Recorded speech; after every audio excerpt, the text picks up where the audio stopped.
Okay guys, welcome back. Today we're ready to do our printing. And this is what we've been building towards for this whole project. So if you haven't finished carving your plate, engraving your plate, then you want to finish that first.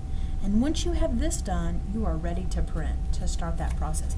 And that's where we actually create our finished artwork, our finished image. Each team is going to have three in their printing ink basket. They're going to have 3 colors of ink, and these colors will rotate. So we'll be doing this printmaking step for 4 class periods. So when you come back next time, you'll have a set of different colors. So you'll have access over the 4 weeks to every color. You guys shouldn't trade these out. You can share them at your team, but but don't trade with another team. I'll switch those out after you leave. So you have 3 colors, and you have 3 sets of partners at each team. So the way this will work is each team, each partnership will share a color. They'll each do a print with that color. Then they'll rotate this set. So once everybody's been able to do with their color, then they will rotate around this table. Okay? So you'll pass them around your table so everyone will have a chance to do each color. Now on the first day you might only be able to get 1 done, and that's fine because it's a lot of steps to go over. So our goal for the first day is just to get one print done. Now I'm going to go ahead and have a color. So say me and my partner are choosing to share, or we're going to share this red. Okay, and I've got my plate. Now I know what color my ink is going to be, and I need to choose what color my paper is going to be. When I'm choosing my paper, I want to keep in mind one of our principles of art, or principles of design, and that is contrast. Contrast is the difference between elements in an artwork. Okay, so the difference, them being different. And we're going to be looking at the difference in color and the difference in value.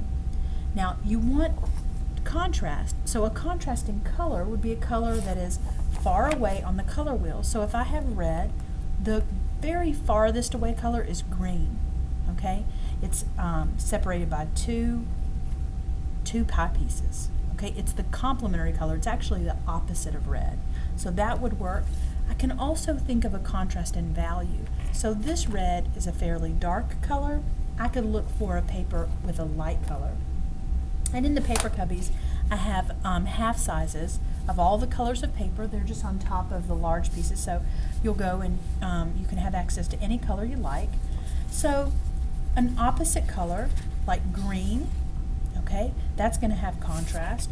A light color, yellow is not the opposite, but it's light, so it would contrast. Any of these light colors are going to contrast. Even pink, which is a version of red, but it's so light, there would still be contrast there.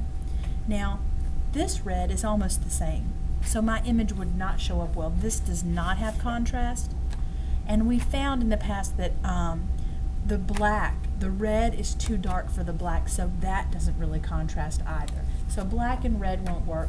Any of these lighter colors will work. I think I'm going to go with this green, with a light green, the opposite of red. So I've got my paper chosen. Now my next thing is, notice I haven't put any ink out yet. I'm just getting my paper ready. Put my name on my paper. And now I can put this to the side. This is ready to go, but I'm just going to put it to the side for now.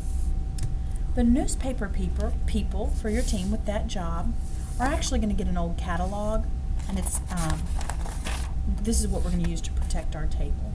So I've got that ready, and I'm going to be rolling the ink onto my plate. This is a brayer. This is what we'll use to transfer the ink from the palette to our plate. So I'm going to put some ink out, and when you're putting this ink out, you can always add more, but you can't add less. And if you put too much ink on your plate, it won't work. If you don't get enough, it won't work. So it's really about finding the right amount. I'm going to squeeze from the bottom just like with toothpaste and put some of this ink out on my palette. I'm just going to start with just a little bit and roll that out. Again, I can always add more, but I can't, once it's there, I can't take it back. So I'm rolling my brayer into this ink, And I'm keeping it, I don't want it to get it to the edges. I just want to spread the ink evenly on this part of the brayer. So I'm turning this and rolling it. It's not about covering the whole palette. It's just about getting the ink evenly spread on the brayer, because I will be rolling the ink onto the plate. So I want to get an even spreading of ink. So this looks good. It kind of gets this like tree bark like texture, okay? And I can see that that texture is consistent and even. So now I'm ready to roll this ink onto my plate. So I'm going to roll. I'm going to do that again. Reload my brayer and roll. I want to spread the ink evenly on my plate, so I'm going to roll this. But I need to be gentle with my my plate, because I don't want to get any grooves in it. I don't want to mess up my carving. And what's happening is the ink is not sticking in where I carved in. The ink's not touching there. Now I have an even coat of ink on my plate. I'm going to set this to the side, bring my paper back, and now I'm ready to carefully take my plate and make my print. And I'm going to center it, make sure it's on, because once I put it down, I can't pick it back up. I gotta go with it. So I'm going to put it here. And now I really want to press this down. So what I'm going to do is use a smaller brayer. I just have extra brayers. On some of them I've even written clean brayer. And we're going to use this just to make sure that I'm getting a good connection. And I don't want to get any ink on the edges. So I'm watching my fingertips, because I have a tiny bit of ink there, and I don't want that to get on my edges. So I'm going to keep a really nice, clean edges and press. Some of these clean brayers, the ones we're using to press, don't have anything written on them. So you'll just, at your team, need to keep track of which ones are the pressers or the clean brayers. Obviously, I wouldn't use the one with ink all over it. And now for the big reveal. I'm going to take a towel, just wipe my fingers off to make sure I don't get any ink on here. And now, what you're going to do is pull up your plate and reveal your print. And you can see that I've transferred the ink from my plate now to my paper. And that one worked pretty well. Might take you a couple times to get a good print. It takes a little bit of practice to get the right amount of ink.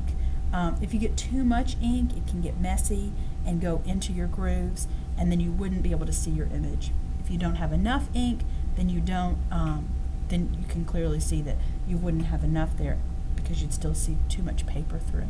So it might take a little bit of practice, but we'll have, again, 4 days to practice this. Now, the next step is very important. This is my finished artwork, and I want to get this to safety, okay? So before you do anything else, you take this to the drying rack. You don't want there to get anything else on this. This looks good, and I want to keep it safe. Take this then to the drying rack. And now, if there's time, I want to do another print, but I need to wash this first. You had one of your jobs was the water tub person, and they're going to bring a tub. It's just got like an inch or so of water in it, and it's got a sponge, and you are going to clean your plate. Now, you just want to be careful again. You don't want to get any scratches in your plate. Just using this as water-soluble ink, carefully with the sponge, cleaning my plate off. Okay? And now it's clean. And now I'm going to make sure that it's dry. So I'm going to dry this off. Your plates need to be really dry. If it's not dry enough, it can mess up your next print, because it can water the ink down. So I really want to dry this. And this would either be ready for me then to store in my sketchbook, which is what I'm going to do for my next day of printing, or if there's time, and I would say you probably need, at least like 8 or 10 minutes left of work time to do another print, because it's a lot of steps. But if you have time, then you can then rotate those colors. But first you'd want to make sure that your teammate had a chance to print. And for them, you just turn the page in this book to give them a clean page.